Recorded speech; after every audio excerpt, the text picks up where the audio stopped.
नमो बुद्धाय। संस्कृति मंत्री श्रीमान गजेंद्र सिंह शेखावत जी, minority affairs minister Shri Kiran Rijiju जी,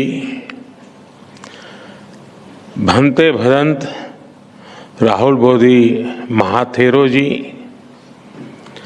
वेनेरेबल चांगचूप छौदेन जी, महासंघ के सभी गणमान्य सदस्य, एक्सेलेंसीज, डिप्लोमेटिक कम्युनिटी के सदस्य, बुद्धिस्ट स्कॉलर्स, धम्म के अनुयायी, देवी और सज्जनों, आज एक बार फिर मुझे अंतर्राष्ट्रीय अभिधम्म दिवस के कार्यक्रम में शामिल होने का सौभाग्य मिला है। अभिधम्म दिवस हमें याद दिलाता है कि करुणा और सद्भावना से ही हम दुनिया को और बेहतर बना सकते हैं। इससे पहले 2021 में कुशीनगर में ऐसा ही आयोजन हुआ था। वहां उस आयोजन में भी मुझे शामिल होने का सौभाग्य मिला था और ये मेरा सौभाग्य है कि भगवान बुद्ध के साथ जुड़ाव की जो यात्रा मेरे जन्म के साथ ही शुरू हुई है, वो अनवरत जारी है। मेरा जन्म गुजरात के उस वडनगर में हुआ जो एक समय बौद्ध धर्म का महान केंद्र हुआ करता था। उन्हीं प्रेरणाओं को जीते जीते मुझे बुद्ध के धम्म और शिक्षाओं के प्रसार के इतने सारे अनुभव मिल रहे हैं। पिछले 10 वर्षों में भारत के ऐतिहासिक बौद्ध तीर्थस्थानों से लेकर दुनिया के अलग अलग देशों तक, नेपाल में भगवान बुद्ध की जन्मस्थली के दर्शन, मंगोलिया में उनकी प्रतिमा के अनावरण से लेकर श्रीलंका में वैशाख समारोह तक मुझे कितने ही पवित्र आयोजनों में शामिल होने का अवसर मिला है। मैं मानता हूं संघ और साधकों का ये संग, ये भगवान बुद्ध की कृपा का ही परिणाम है। मैं आज अभिधम्म दिवस के इस अवसर पर भी आप सभी को और भगवान बुद्ध के सभी अनुयायियों को अनेक अनेक शुभकामनाएं देता हूं।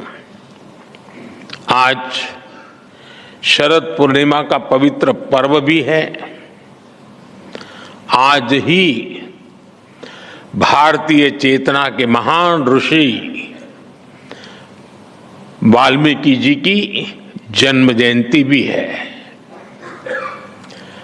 मैं समस्त देशवासियों को शरद पूर्णिमा और वाल्मीकि जयंती की भी बधाई देता हूं। आदरणीय साथियों, इस वर्ष अभिधम्म दिवस के आयोजन के एक साथ एक ऐतिहासिक उपलब्धि भी जुड़ी है।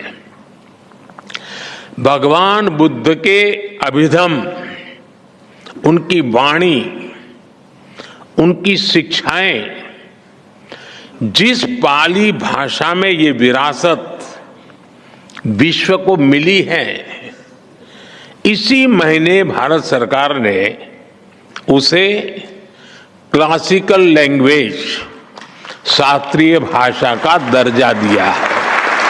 इसलिए आज ये अवसर और भी खास हो जाता है। पाली भाषा को क्लासिकल लैंग्वेज का ये दर्जा, शास्त्रीय भाषा का ये दर्जा, पाली भाषा का ये सम्मान भगवान बुद्ध की महान विरासत का सम्मान है। आप सभी जानते हैं, अभिधम्म धम्म के निहित है। धम्म को, उसके मूल भाव को समझने के लिए पाली भाषा का ज्ञान आवश्यक है।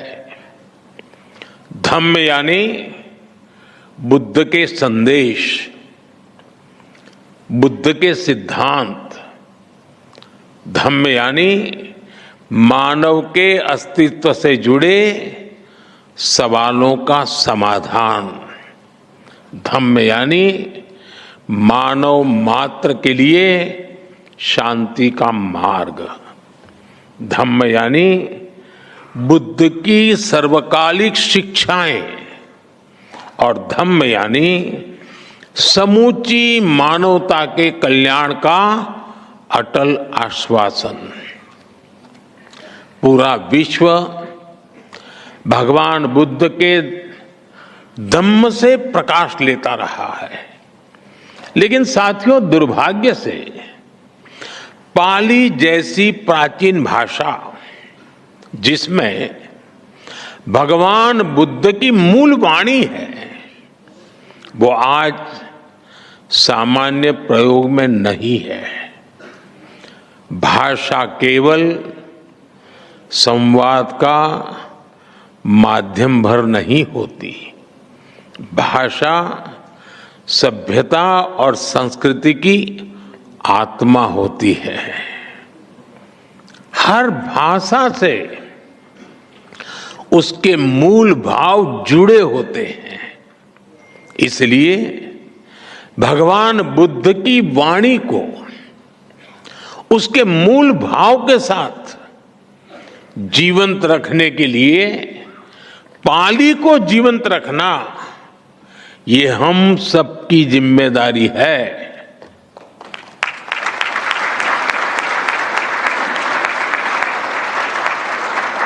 मुझे खुशी है कि हमारी सरकार ने बड़ी नम्रता पूर्वक ये जिम्मेदारी निभाई है। भगवान बुद्ध के करोड़ों अनुयायियों को, उनकी लाखों भिक्षुकों की अपेक्षा को पूरा करने का हमारा नम्र प्रयास है। मैं इस महत्वपूर्ण निर्णय के लिए भी आप सबको बहुत बहुत बधाई देता हूं।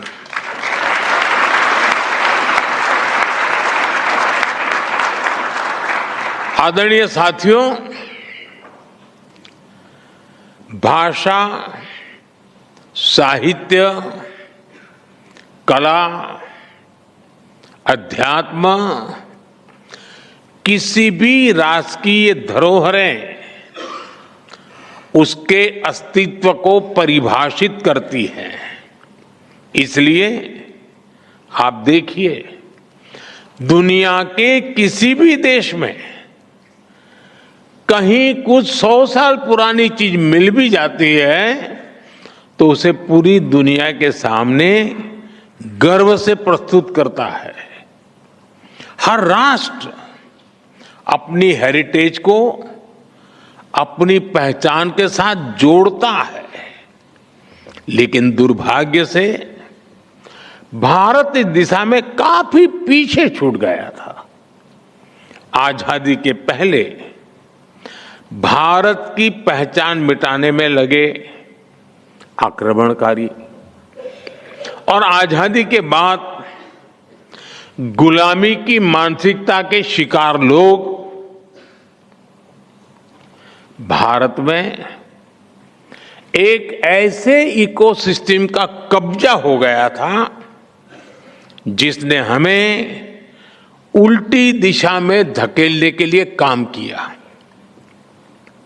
जो बुद्ध भारत की आत्मा में बसे हैं, आजादी के समय बुद्ध के जिन प्रतीकों को भारत के प्रतीक चिन्हों के तौर पर अंगीकार किया गया, बाद के दशकों में उन्हीं बुद्ध को भूलते चले गए।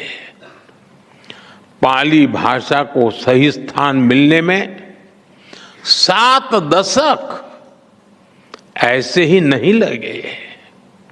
लेकिन साथियों, देश अब उस हीन भावना से मुक्त होकर आत्मसम्मान, आत्मविश्वास, आत्मगौरव के साथ आगे बढ़ रहा है। देश इसी बदौलत बड़े फैसले कर रहा है। इसलिए आज एक और पाली भाषा को शास्त्रीय भाषा, क्लासिकल लैंग्वेज का दर्जा मिलता है, तो साथ ही यही सम्मान मराठी भाषा को भी मिलता है।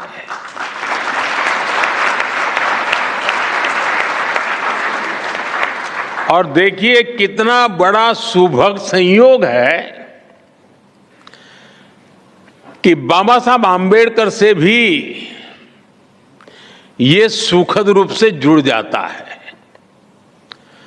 बौद्ध धर्म के महान अनुयायी हमारे बाबा साहब आम्बेडकर, पाली में उनकी धम्म दीक्षा हुई थी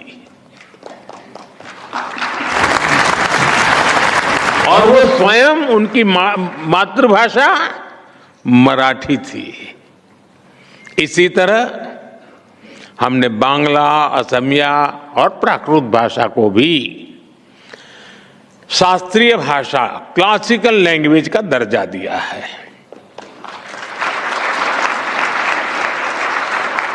साथियों, भारत की ये भाषाएं ही हमारी विविधता को पोषित करती है। अतीत में हमारी हर भाषा ने राष्ट्र निर्माण में अहम भूमिका निभाई है। आज देश ने जो नई राष्ट्रीय शिक्षा नीति अपनाई है, वो भी इन भाषाओं के संरक्षण का माध्यम बन रही है। देश के युवाओं को जब से मातृभाषा में पढ़ाई का विकल्प मिला है, मातृभाषाएं और ज्यादा मजबूत हो रही है। आज हमने अपने संकल्पों को पूरा करने के लिए लाल किले से पंच प्राण का विजन देश के सामने रखा है। पंच प्राण यानी विकसित भारत का निर्माण, गुलामी की मानसिकता से मुक्ति, देश की एकता, कर्तव्यों का पालन और अपनी विरासत पर गर्व। इसलिए आज भारत तेज विकास और समृद्ध विरासत के दोनों संकल्पों को एक साथ सिद्ध करने में जुटा हुआ है। भगवान बुद्ध से जुड़ी विरासत का संरक्षण इस अभियान की प्राथमिकता है। आप देखिए, हम भारत और नेपाल में भगवान बुद्ध से जुड़े स्थानों को बुद्ध सर्किट के रूप में विकसित कर रहे हैं। कुशीनगर में इंटरनेशनल एयरपोर्ट भी शुरू किया गया है। लुम्बिनी में India international centre for Buddhist culture and heritage का निर्माण हो रहा है। लुम्बिनी में ही बुद्धिस्ट यूनिवर्सिटी में हमने डॉक्टर बाबा साहब Ambedkar chair for Buddhist studies की स्थापना भी की है।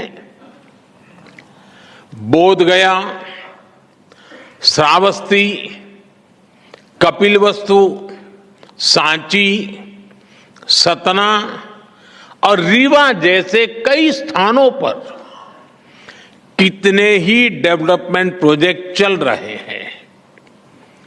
3 दिन बाद 20 अक्टूबर को मैं वाराणसी जा रहा हूं, जहां सारनाथ में हुए अनेक विकास कार्यों का लोकार्पण भी किया जाएगा। हम नए निर्माण के साथ साथ अपने अतीत को भी सुरक्षित कर रहे हैं। पिछले 10 वर्षों में हम 600 से ज्यादा प्राचीन धरोहरों, कलाकृतियों और अवशेषों को दुनिया के अलग अलग देशों से वापस भारत लाए हैं। 600 से ज्यादा, और इनमें से कई अवशेष बौद्ध धर्म से संबंधित है। यानी बुद्ध की विरासत के पुनर्जागरण में भारत अपनी संस्कृति और सभ्यता को नए सिरे से प्रस्तुत कर रहा है। आदरणीय साथियों, भारत की बुद्ध में आस्था केवल अपने लिए ही नहीं, बल्कि पूरी मानवता की सेवा का मार्ग है। दुनिया के देश जो भी बुद्ध को जानने और मानने वाले लोग हैं, उन्हें हम इस मिशन में एक साथ ला रहे हैं। मुझे खुशी है, दुनिया के कई देशों में इस दिशा में सार्थक प्रयास भी किए जा रहे हैं। म्यांमार, श्रीलंका, थाईलैंड समेत कई देशों में पाली भाषा में टीकाएं संकलित की जा रही है। भारत में भी हम ऐसे प्रयासों को तेज कर रहे हैं। पारंपरिक तरीकों के साथ साथ हम पाली को ऑनलाइन प्लेटफॉर्म्स, डिजिटल आर्काइव्स और ऐप्स के जरिए भी प्रमोट करने की तरफ आगे बढ़ रहे हैं।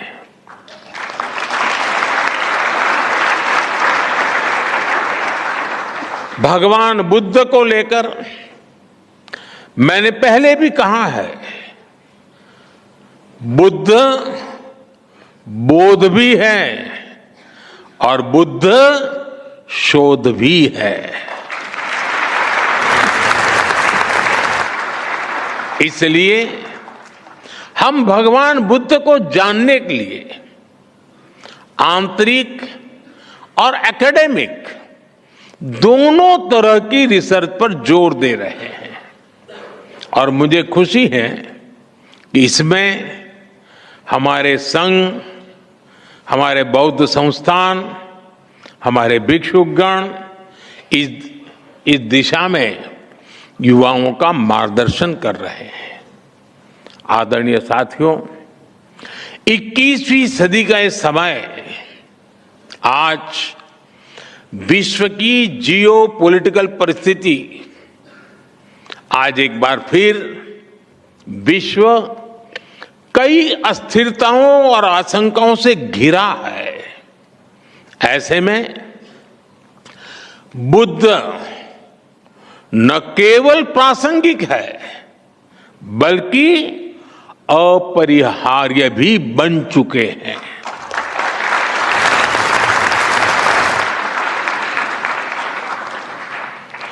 मैंने एक बार यूनाइटेड नेशंस में कहा था, भारत ने विश्व को युद्ध नहीं बुद्ध दिए हैं।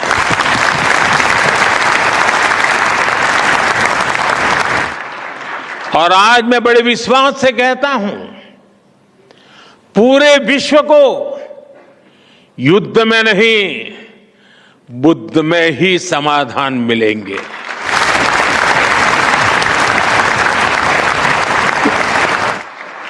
मैं आज अभिधम्म पर्व पर पूरे विश्व का आह्वान करता हूं, बुद्ध से सीखिए, युद्ध को दूर करिए, शांति का पथ प्रशस्त करिए, क्योंकि बुद्ध कहते हैं नत्थि संति परम सुखम, अर्थात शांति से बड़ा कोई सुख नहीं है।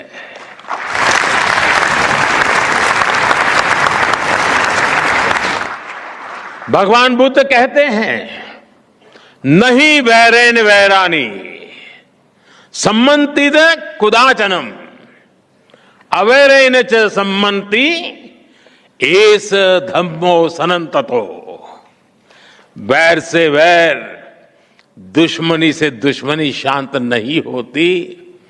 वैर अवैर से, मानवीय उदारता से खत्म होता है। बुद्ध कहते हैं भवतु सब मंगलम, यानी सबका मंगल हो, सबका कल्याण हो। यही बुद्ध का संदेश है, यही मानवता का पथ है। आदरणीय साथियों, 2047 तक के ये 25 वर्ष का कार्यकाल, इस 25 वर्ष को अमृत काल की पहचान दी है। अमृत काल का ये समय भारत के उत्कर्ष का होगा। ये विकसित भारत के निर्माण का कालखंड होगा।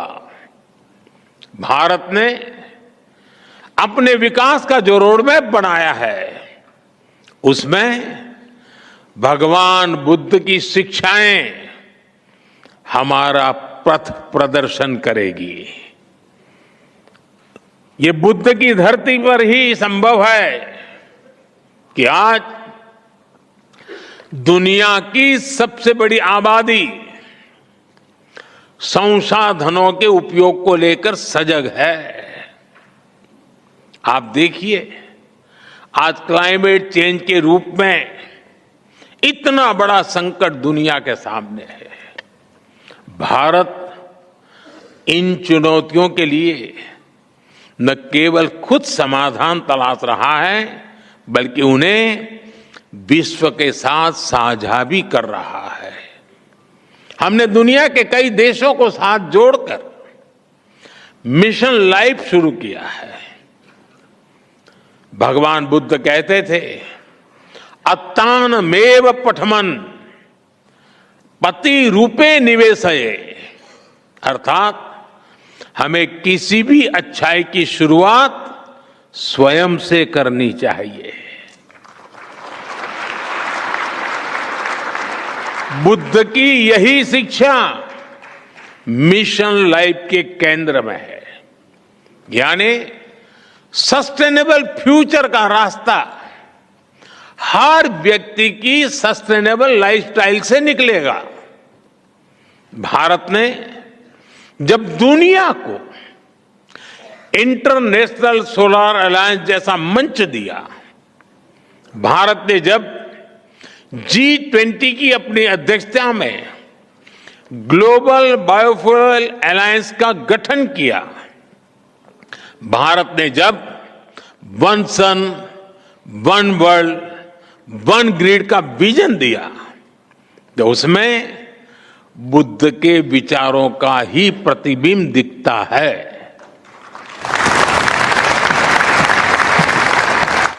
हमारा हर प्रयास दुनिया के लिए सस्टेनेबल फ्यूचर को सुनिश्चित कर रहा है। India, middle east, Europe economic corridor हो, हमारा ग्रीन हाइड्रोजन मिशन हो, भारतीय रेलवे को 2030 तक नेट जीरो करने का लक्ष्य हो, पेट्रोल में इथेनॉल ब्लेंडिंग को बढ़ाकर 20% तक करना हो, ऐसे कई तरीकों से हम इस धरती की रक्षा का अपना मजबूत इरादा दिखा रहे हैं, जता रहे हैं। साथियों, हमारी सरकार के कितने ही निर्णय बुद्ध, धम्म और संघ से प्रेरित रहे हैं। आज दुनिया में जहां भी संकट की स्थिति होती है, वहां भारत फर्स्ट रिस्पॉन्डर के रूप में मौजूद रहता है।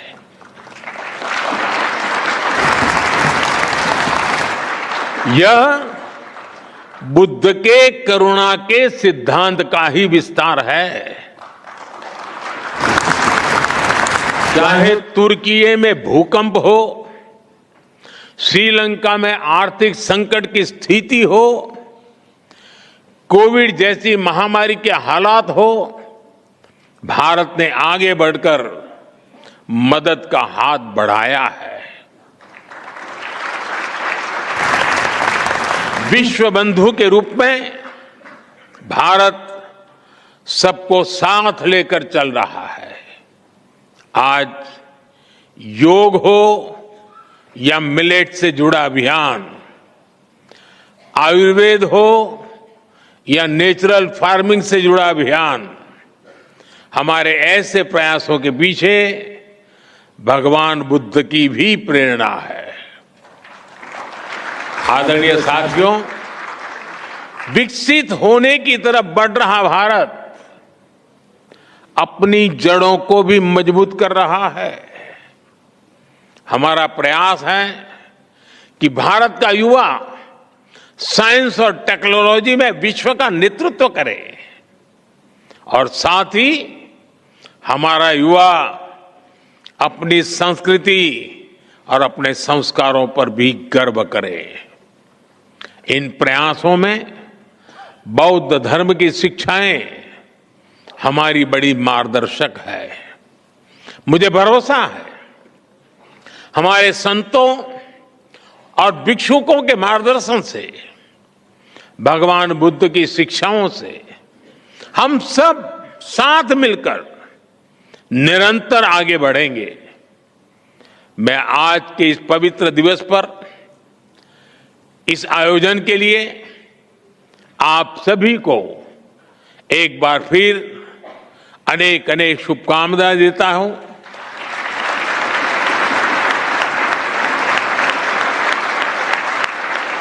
और पाली भाषा शास्त्रीय भाषा बनने के